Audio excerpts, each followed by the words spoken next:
Erin, thank you for coming. My pleasure. I wrote a text message to you recently, completely out of the blue. Do you remember Yes. the text message I wrote you where I was like, I'm so impressed with you, Erin? Yes, and I was like, it was so nice. Well, it's the truth because... I screenshotted it and sent it to Andrew and all the girls in the office. And I was like, "Aw, Thank Manny." you. Well, I follow you on Instagram as a fan and as you being my client.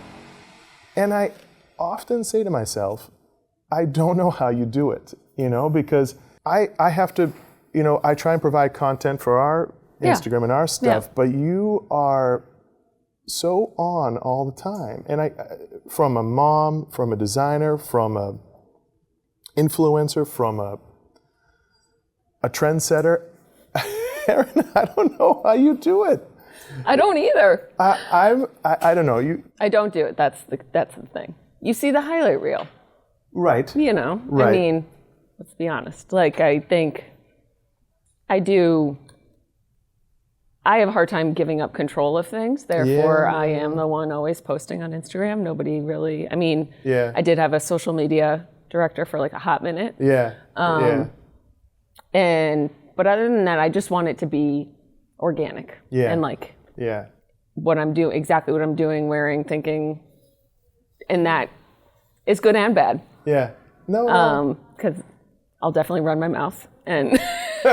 But that's something you've done.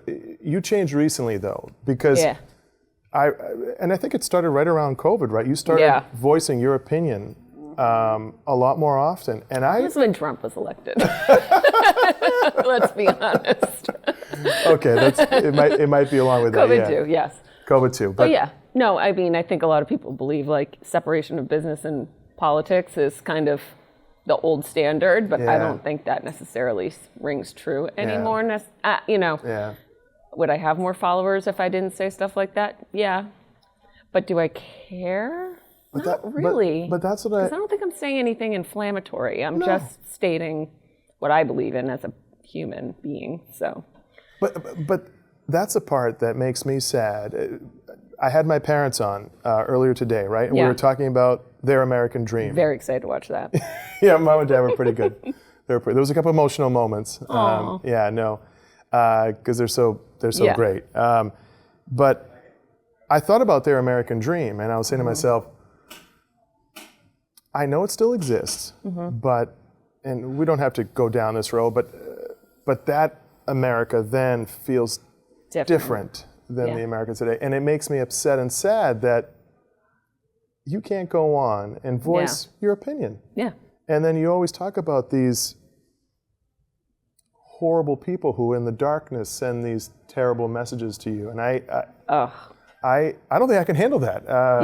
That's hard. I didn't for a long time. I did not handle it well. Yeah. But now I'm so used to it, sadly. Yeah. But also I've weeded out pretty much everyone who hates me and blocked them. So I never used to block people, but now I do. Because I realize that like mental health does, it matters, and it doesn't make me a bad person to block them. It makes them a shitty person to, say the stuff they say. And it comes from mothers, it comes from grandmothers, it comes from grown-ups, where I'm like, if you caught your kid saying this online, would you punish them? Or would you say good job? Yeah. And 99%, and I do like to do that. I do, when I do get hate comments, I do write back and ask that question. Yeah. Because I'm hoping in some way I can change the tone of conversation between people online. And not once has anyone written back and said, I would definitely like support my daughter, wishing someone else dead because they don't like guns. Like, it's just weird. So just trying to do what I can in little bits and pieces to help make the world a little bit nicer. It's nice. It's nice. Good for you for having the guts and to do that. I think it's really important. And I just, the ancient Greeks were all about debate, right? Yeah. I mean, why can't we have a simple, but why can't people talk without getting emotional or physical or sending a hateful? Why can't someone say, that's an interesting perspective Erin made there. You know what? Let me think about it. Yeah. And see what she was thinking. It's sad. People always say you can't change someone else's mind. I can tell you, I have changed. Yeah. 3 people's way they vote. Yeah. On Instagram have messaged me and said, I can't believe I'm saying this, but you've given me a lot to think about, and I may actually vote a different way or consider something differently. So, of the millions of messages I've gotten, it's not a high percentage, but that's all that, I don't care. It's a couple, you know? I always say this, you know, talking with my wife and my parents about things. Ego is necessary, but ego it's necessary, but it's sad because it creates a lot of this unnecessary tension. The inability to say sorry, the inability to say I was wrong, the inability to say I never thought this conversation would go this route, but but it actually is overlapping into business because I'm thinking about recently the number of people that I've had business associations with, where they would rather like die on their sword, like they're not gonna apologize even if something went wrong, and I think that's one thing that makes you valuable, that makes me a good designer, is that like if I mess up. Or if there's something that I did wrong, I'm going to say, yep, you're right, I did. And I'll fix it because I want to be able to sleep at night and I want you to speak well of me. And I think right now society is all like throwing up smoke screens and blame and pointing fingers. And I think that goes into business too. And I, at this point, have like no patience for that kind of behavior, especially in this kind of business, a service business. You can't act that way. I mean, you sent me an email, I think it was last week, about a question about 2 panels, and they didn't look right. And I don't know, I'm not 100% sure why they ended up the way they did. And it just, that one honestly snuck past me, but you pointed it out, we're going to fix it. You always do. And that's it. You know, and that's why you keep doing business with someone, and that's why I hope people continue to hire me and we continue to hire you, is because the people that are going to make things right, everyone's going to make mistakes. And it's like certain builders, super rare that they'll make, even if someone makes a huge mistake, if they correct it, that speaks more about them than doing everything perfectly in the first, it shows a lot of character, I think, and trustworthiness. And I feel like we're running low on that these days. Oh man. In similar conversations, there's 30 people working here now. That's amazing. Which is wild, right? Wow, that is wild. You and I first. Oh my God, when I met you. It was. When was it? Still in the basement. It was. It was about 15 16 years ago. I think 15, we met because I'd done work for a client. The client hired you, and the client recommended that you give me a try. And I am forever grateful to her for that because, as I told you, you've changed my life many times over and over again. And I remember your office in Newton up those scary, skinny stairs. Scary stairs. My hot pink office. It was so heinous. But I loved coming to visit you guys. I don't do that enough anymore. And I used to do imitations of my dad to you and Lindsay. And we'd have a good laugh. We still really like those. Every now and then. Those are the best. Every now and then. You know what's funny? My dad always imitated his dad. And now here I am imitating him. And the sad part is my kids imitate me now. Oh my God, I'd love to see that. They're 15 and 13. And they make fun of me all the time. And even Penelope came up to me and she's like, Daddy, she's like, this is what she said the other day. So-and-so's dad, there's another boy at her bus stop. She goes, so-and-so's dad doesn't have a belly like you do, Daddy. She says to me, how much younger is he than you? And I said, well, he's a pretty young guy. And I said, he's in pretty good shape. It's not my fault my cortisol levels aren't through the roof. I know, right? Exactly. That's the key to the cortisol. Oh, damn it, I know. It's not the pizza, it's the cortisol. I am trying so hard to eat well. I try so hard. I hired a trainer. That guy beats the shit out of me 4 mornings a week. Sweet Lou. I love Lou. Lou's my trainer. I was trying to do Peloton, right? I love the Peloton. My issue was when I was riding the bike. I don't ride the bike. You don't ride the bike? No. You just do the workouts? Tread. Oh, the tread. That's right. I remember you sunk your... And the weights. And the weights. My treadmill grotto. Yeah, that was awesome, by the way. So I have the same issue in my basement. I can't do over the shoulder workouts because I hit the roof. Turns out I should have done the whole room. But at the time I thought it was genius. But I can't. Andrew can't extend his arm. Andrew's he's 6'4", like 6'4", so no, But if you like the hikes on the treadmill. Really? Yes, because it doesn't hurt your knees and you burn more calories than running. I'm just telling you, it's the best treadmill. I mean, this is not an ad for Peloton, but when we came here, one of the ladies said to me, "Can you set up an exercise room?" And I really thought I was going to do it, but of course we moved in and filled every corner. I still need to set up an exercise room somehow. I don't know how that would work, but my basement is too low. I have my house was built in the 70s, and the ceilings are just too low. Too low. So I thought about the smaller treadmill, but the tread is really narrow. And it's nice. But you have the big one, though. Yeah. You have the big Peloton treadmill, not the small one. Yeah, that looks much better. It's awesome, I will say. I do love that you post all the time about self-care. Oh, and you mean that Andrew makes fun of me all the time? Well, and post pictures from the gym? You'll love this. I signed up with a guy in my town. He is a trainer. We met him because my son babysits for his boys. He's awesome. He has a place in Natick. The only issue is I have to go there at 5 in the morning. Ugh. Because I have to Never. drive. Yeah, I work out in the afternoon. You're Isn't that weird? Workout person? Like I'll leave here and work out at 5. I work out at 5 from 5 to 6. That's legit. Yeah. I get it done in the morning. No, you're legit. It's more legit to wake up I think early. it's tougher in the afternoon. I'm a morning person, though. So am I. Yeah. I get it. I think it's hardcore, Manny. It's fine. It's pretty hardcore. No, I feel good. The issue is I've been working out with them for 6 months. I've been trying to eat well. Yeah. See, I have the issue with the baked goods. Sweets, I know you do. The baked goods. Yeah. They call to you. They call to me too. I'm a baked goods. Yeah, I can't say no. I was going to ask you that. You're definitely not salty. I am not sweet. salty. Oh no. See, I can go both ways. I can't. More baked goods though. Oh yeah. More baked goods.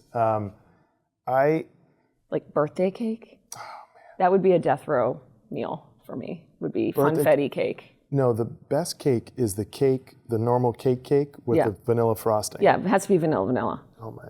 Andrew likes chocolate with vanilla frosting, and I think it means he's a serial killer. That's not right. To support my man Andrew, I would actually love that too. But the vanilla, really? I would eat it. I would eat it. I mean, in fact, I just ate it the other night. If it has crunchy things in it, though. No, it doesn't have crunchy things. Oh, yeah. It's just chocolate cake with regular vanilla frosting. My mom, I went over to my parents' house for Father's Day. Yeah. And my mom tried to give me Jell-O. No. Which was, I can say no to Jell-O. Yeah, no, I had to eat it because it was still sweet, but. You had to. They poured a funnel of it down your throat. Forced. So I signed my dad up to go to Lou, by the way, and he loves it.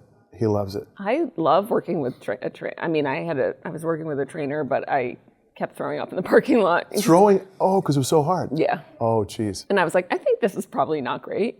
I came close to it the other day. Yeah. So I stopped. And Lou was very kind, but he'll just be like, "Hey," he's like, "We're gonna get on the row machine." He's like, "Why don't you give me 1,500 meters?" You know, and he's like, "Try and do it in like 5 minutes." You know, so I'm like, and you know.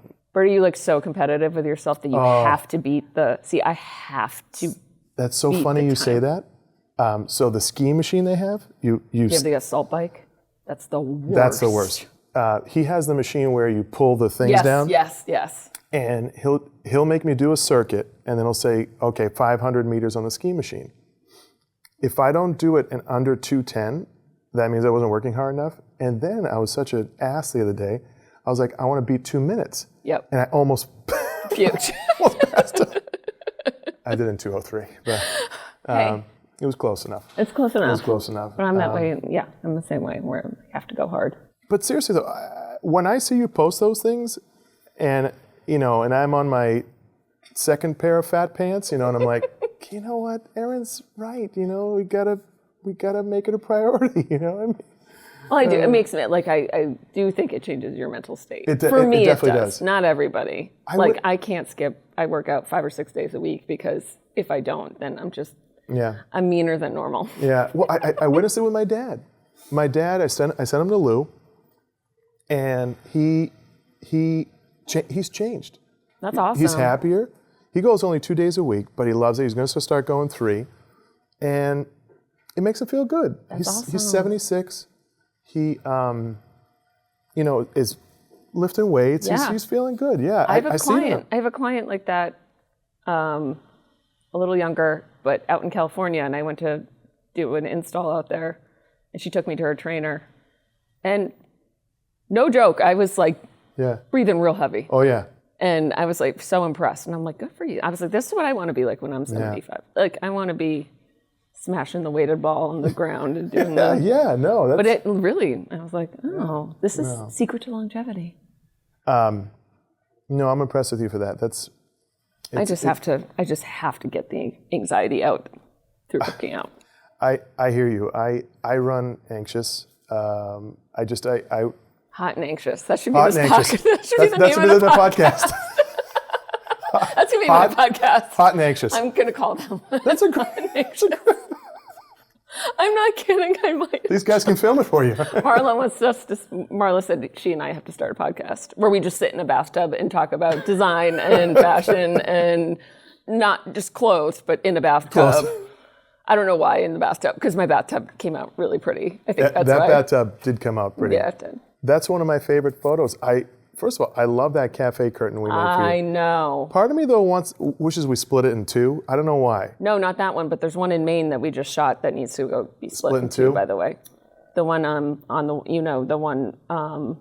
Yes. The corner. Ogunquit, yeah. We did those as one piece. Yeah, and I was trying to shoot it. You can't part it. Because it stacks funny. It catches in the middle. Anyway. All right. Oh, right, because we had to put a center. Takes constructive criticism. We had to put a center bracket. Yes. I remember that. And so you can't pull it all the way to the side. It should have been 2. So we said next time if you're up that way, maybe in the off season, pick them up and we can split them in 2. I'll make a note. It'll be easy. You literally just like cut it and trim them. Yeah. Cut it, hem it. Yeah. No, mine shouldn't have been 2. Mine's great 1. You like it as 1? Yeah. Yeah. It looks beautiful as 1. The problem with when you do a cafe curtain as 2, you have the weird. Where it meets. Where it meets and it's like darker because there's a double hem there. And they overlap. Yeah. I love how they're back though. I love that they're back. I still have like most of my clients being like, isn't this granny? And I'm like, no, it's great. It's great. What I love about them is that you've got the privacy. Get the light. You've got the natural light. But then you can also... You can see out. You can whip them to the side. Like, I'm not worried about people looking at my windows, so I always put... And then Andrew comes in and screams at me, and he's like, why are you giving the whole freaking neighborhood a peep show? I'm like, I don't care. I'll light. They want to see them. It's just another human body, yeah. But I think they're, like, I think whenever anyone wants... My greatest fear is people wanting top down, bottom up. Oh, I know. Shapes. I know. So I'm like, how about a cafe? How about a cafe? Please do the cafe. Because the strings hanging... the strings hanging down, they never quite work right. Hunter Douglas makes a half-decent top-down, bottom-up duet shade, but I know you're anti-duet. Very. Yeah. Well, I'm the daughter of an architect who hates window treatments. 0 window treatments in any room in their home. Yeah, he only has duets, silhouettes, whatever, like in the windows. Because he wants the trim to show everywhere. And I'm like, but Dad, we can do inside mount. We can do all these things. And my mom's dying for window treatments. They've been married like 50 years in October and still no window treatments. And I'm like, I'll send Manny down. He's really nice. He's not going to do like, I think my dad pictures like balloon. I'm like, you've seen my work. Yeah. We've worked together. Like, it's not going to come out hideous.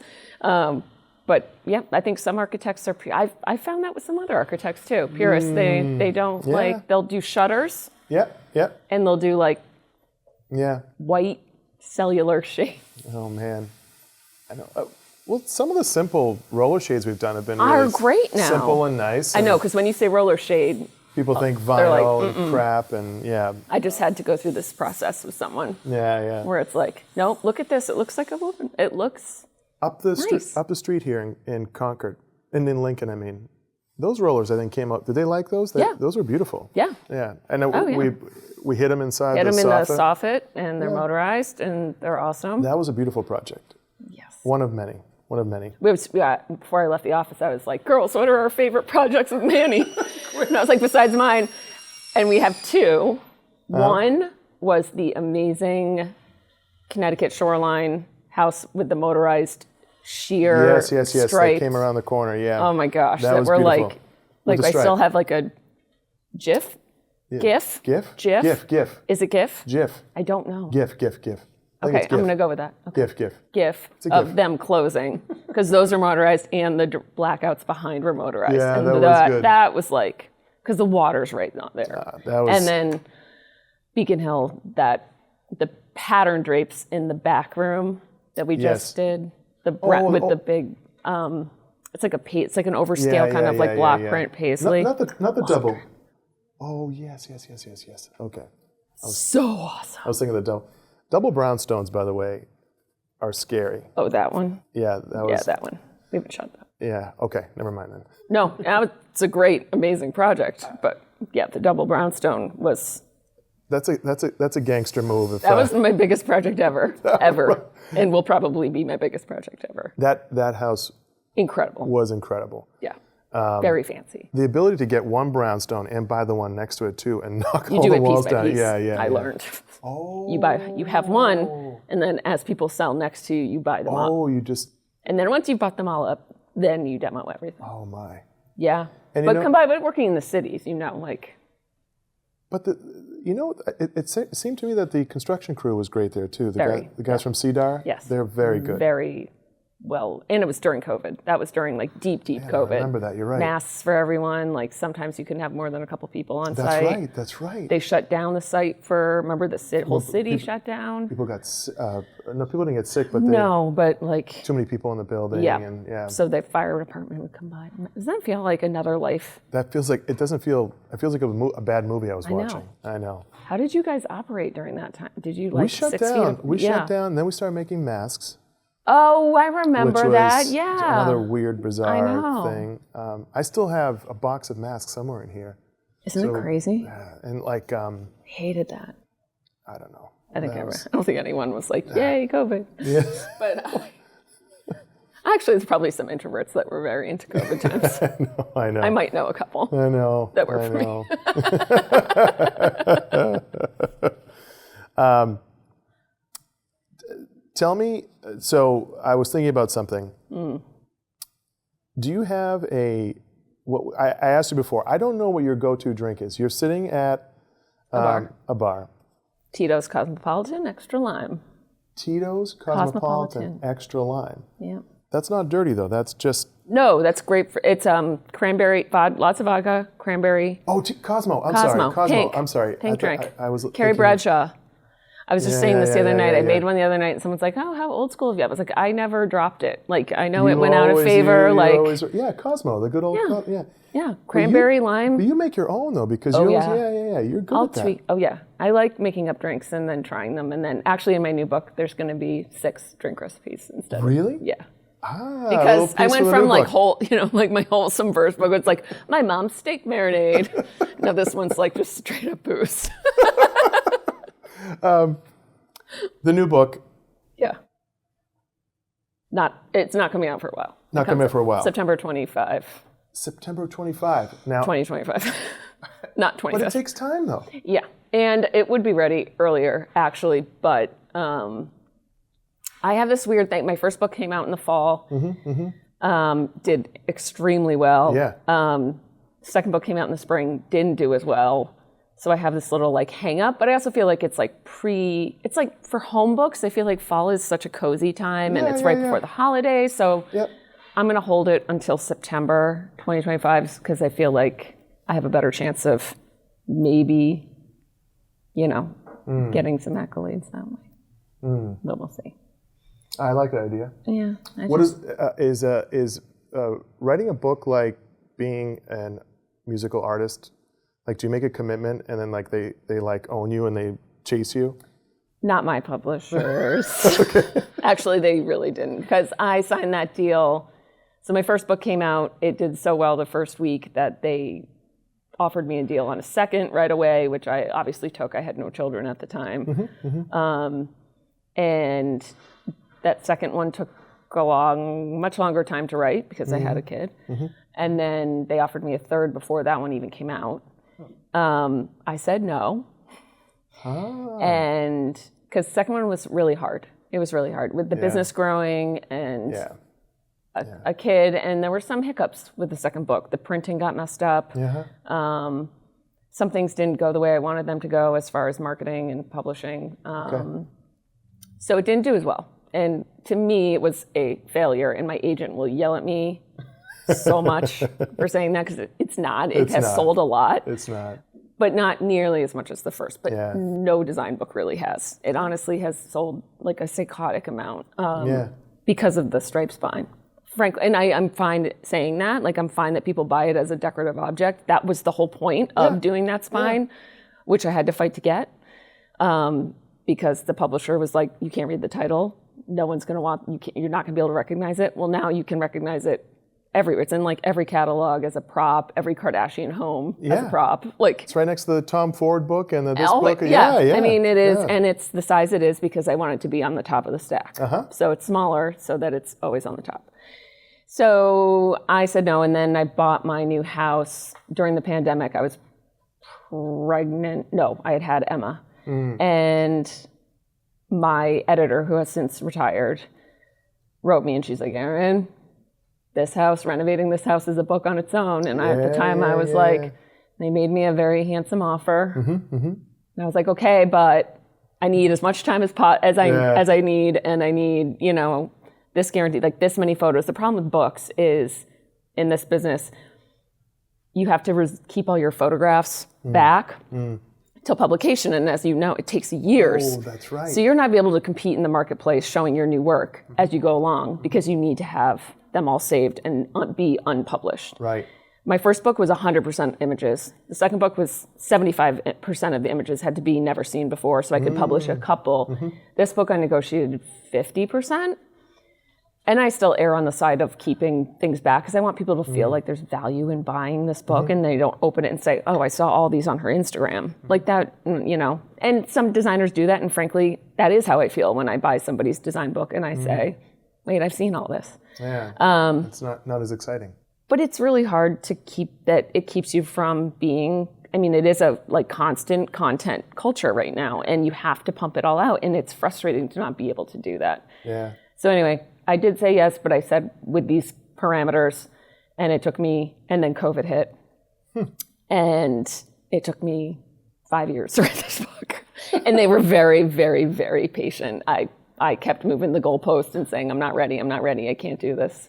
And I thought I wasn't going to finish it, honestly. I really was like, I don't think I'm able to do this. Well, I remember seeing you on Instagram. You were going away to write. Yeah.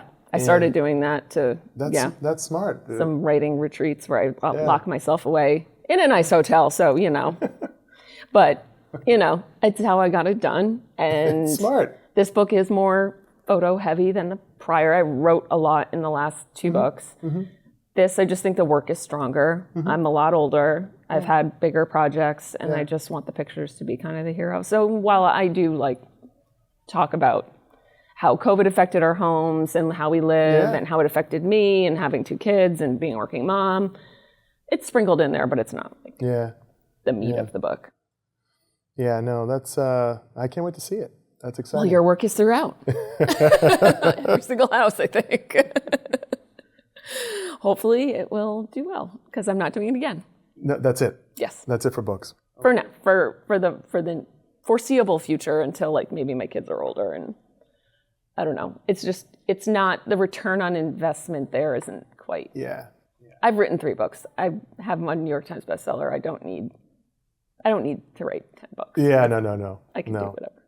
I'll leave you with these last few things. My oldest son is 15. And I'm scared of that. You know what? It's actually... That was my meanest age. I was 15. But they're boys. They're different, right? They're boys. They're different. Yeah. They're good boys. They come here, they help out, and I watch them from far away, and they're not scared to get their hands dirty. It's nice. It's impressive. It's impressive. That's awesome. Yeah, they have the Macus work ethic, which I'm proud of them for, and they have a little bit too much of everything. But certain things I see, and this might be a much longer conversation, but a lot of the girls in their age group will wear a beautiful dress to something and sneakers. It looks so bizarre to me, and I know I don't get it. I don't either. Recently, I saw at some of their dances and things, and the dresses are insanely short. They looked a little longer recently. Tank tops. Yeah, like tank tops. They're glorified tank tops, yes. But you just never know where a trend is going to go. Mm-mm. The other thing I have too is I love certain Nike shoes, but because every 46-year-old dad wears a Nike version of something, and I respect it, they're cool, I won't wear them. Yeah. I won't wear them. Not that I'm some sort of trendy trendsetter, but... Go throwback to like gray New Balances. Yeah, good pair. I had the best green Celtics colored New Balances. They were white and green. I bought them way back in the day. Yeah. I think I bought them at Marshall's, actually. Good they for were you. Awesome. A score. Yeah, a score. Back when you could get a score. And my wife thought I wasn't wearing them, and she gave them away. Yes, years ago. Not her fault. I didn't wear them that often. They were more of a party shoe.